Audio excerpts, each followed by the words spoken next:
All right, good morning. So today we're going to talk about a well pump test report. This is kind of a second part to the video I did last week, talking about wells and how they look and how you can identify them and how they operate. If you were to ever buy a property that has a well, it's really important to learn about the water underneath the property. And the best way to do that is to look at a well pump test as well as a well completion report. So let's talk about it real quick. Here, this one's done by Miller Drilling Company, a very reputable, good well driller here in the area. The upper right-hand corner starts to tell us about the property. You'll notice that the pump test, as well as this well depth right here, it both says NA.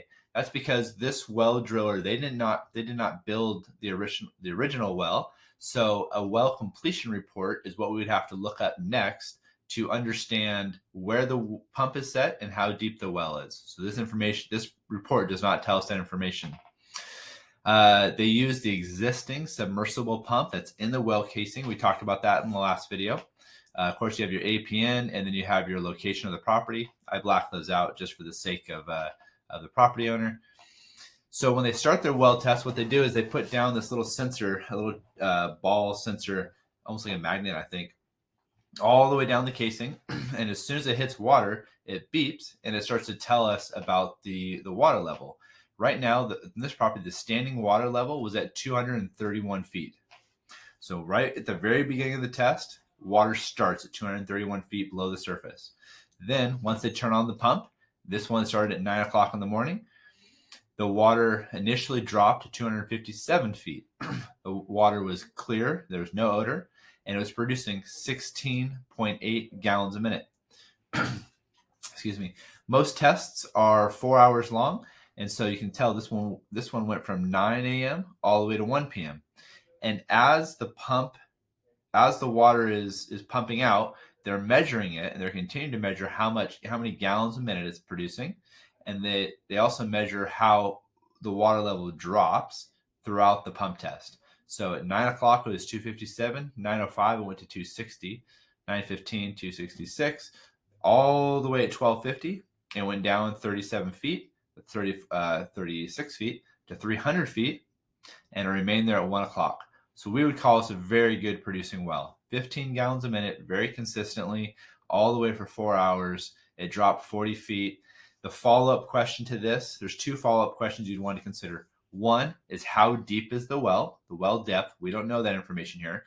So for example, if this well was only dug to 305 feet, that would be concerning because there's not much extra gap between where this water level was and the extra depth of the well. But let's say this well was dug to 600 feet deep. Now, that's a really good, healthy well because after 4 hours of pumping, which is a long time, it only dropped 43 feet. Now, if you have 300 extra feet worth of well drilled, then you have plenty of extra water, and that's going to last you for a very long time. Years, if not decades, if not longer. The other important thing to look at is down here at the very bottom, and this is the recovery report. And this is probably the spot that I see agents or most people just miss the most, the importance of the recovery report.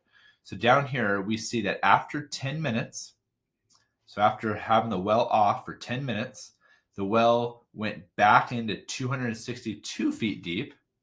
So it recovered, 38 feet? It recovered 38 feet in just 10 minutes. That's really, really good. So that it gets kind of complicated, but that means the water coming into the well casing where the pump is came in fast to offset the water that was going out. Kind of a little bit confusing. I can probably explain it better than that, but that's a really important number. We want to see a fast recovery. So here's a real quick overview of a well completion or a well test report. If you have any questions, let me know. We'll talk more. Thanks.